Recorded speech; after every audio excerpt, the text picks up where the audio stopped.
네, 밤사이에 메르스 확진 환자가 3명이 늘어서 모두 18명으로 됐습니다. 이 중동 국가를 제외하고 메르스 확진 환자가 가장 많은 국가, 바로 대한민국이라는 불명예를 안게 됐는데 환자가 더 늘어날 수도 있는 상황이기 때문에 아직 끝나지 않은 상황입니다. 자, 이런 상황에서 이 정부가 너무 안이하게 대응을 했다. 초기 대응을 완전히 실패했다. 이런 언론의 비판 기사들이 나왔습니다.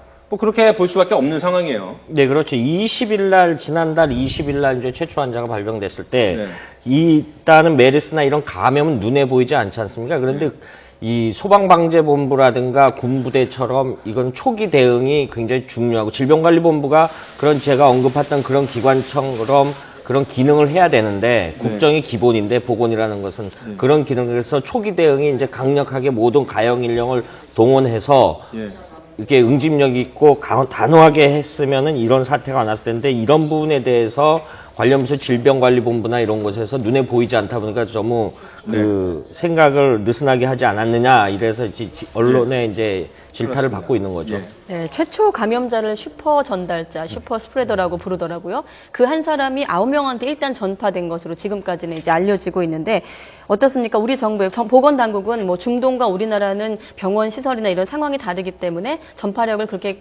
똑같이 절대적으로 비교할 수 없다고 보지만 초기에 대응이 실패한 것은 확실해 보입니다. 가장 큰 실책은 어디 있다고 보세요? 네, 정확하게 지적하신 대로 이른바 초기 대응을 위한 골든타임을 놓쳤다라는 것이 어떤 뼈아픈 어떤 실책이 아닌가 하는데요. 그러한 것은 어제 일요일 공휴일임에도 불구하고 지금 보건복지부 장관이 대국민 사과를 하면서 어떤 강도 높은 어떤 이와 같은 조절을 통제를 해나가겠다는 걸 밝혔는 점에서도 알 수 있습니다. 사실 지금까지 어떤 WHO 국제보건기구 같은 경우에는 이 메르스의 대응이 전파되는 것이 이른바 환자와의 어떤 대면 접촉 내지 한 1m 내에 지금 거리에서 1시간 이상 어떤 그 기준을 가지고 이걸 2차 감염 여부를 지금 판단해 왔는데, 우리나라도 그와 같은 어떤 지나치게 원칙적인 대응을 고수하고 우리나라의 어떤 특수성이나 이런 것들을 고려하지 않다 보니까 오히려 보통은 기존의 중동 같은 경우에는 한 명을 채 감염시키지 못했는데, 우리나라 같은 경우에 한 명이 14명이라는 한마디로 말씀하신 대로 슈퍼 감염자를 된 결론을 이루었는데요. 현실적으로 지금 이제 많이 어떤 강화를 하고 있습니다만, 그 중에 또 어떤 헛구멍이 없었는지 그러한 부분을 철저하게 봐서 지금 많이들 우려하는 대로 3차 감염자가 없도록 통제하는 그러한 것이 정책적 포인트가 아닐까 싶습니다.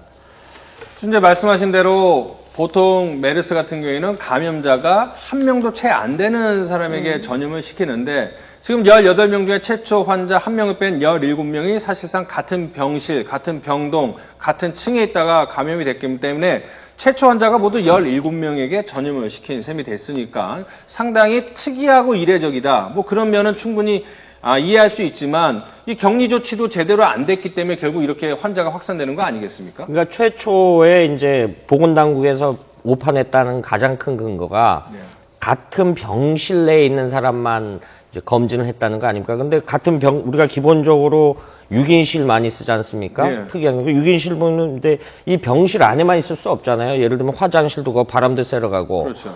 이런 부분에 대해서 굉장히 이론적으로 했다라는 거죠. 같은 병동에 병실이 10개나 100개가 있다라고 하면 그 병동 전체 접촉자를 했는데, 지금 최 변호사께서 말씀하셨듯이 중동은 이제 인구 밀도가 우리보다, 사우디아라비아 같은 나라는 어떤 밀집도가 적거든요. 적으니까 이제 추적하기가 용이하지만, 우리는 굉장히 아시다시피 인구 밀도가 높은 나라고, 그래서 처음부터 같은 병동에 있는 모든 사람들을 대상으로 어떤 검사를 했었어야지, 굉장히 추상적으로 이론적으로만 접근했다는 거죠. 그래서 이게 지금까지 감염자가 늘어나는 이런 상황까지 온 것 같습니다. 네. 자, 말씀 중에 속보 한 가지만 전해드리고 다시 말씀을 이어가도록 하겠습니다. 어제 검찰에 나올 거란 속보가 나왔고요. 지금 들어온 속보에 의하면 강영원 전 사장이 검찰에 나왔다, 이런 속보가 들어왔습니다.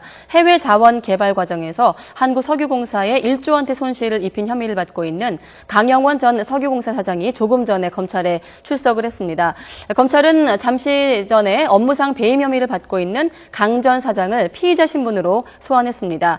강 전 사장은 지난 2009년 캐나다 캐나다 석유회사 하베스트를 인수하는 과정에서 자회사 나를 시장가보다 비싼 가격에 인수하도록 해서 석유공사에 1조 3천억 원대 손해를 끼친 혐의를 받고 있습니다.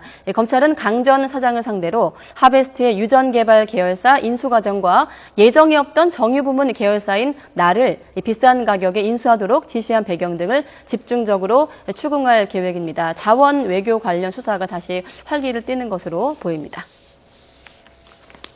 자, 지금 뭐 자고 나면 메르스 환자가 늘어나고 있는데 사실 이번 주가 최대 고비라고 합니다. 왜냐하면 잠복기가 최대 2주인데 최초 환자가 격리된 시점이 지난달 20일이기 때문에 2주 하면은 이번 주 안에 또 다른 환자가 안 나온다면은 어느 정도 이제 안정기에 접어들었다 이렇게 볼 수 있지만 만약에 추가로 계속 환자가 늘어난다면 이것은 2차, 3차 감염의 우려가 커지고 있기 때문에 이번 주 메르스 환자 더 늘어나는지 상당히 비상한 시각으로 지켜봐야 되는 상황입니다.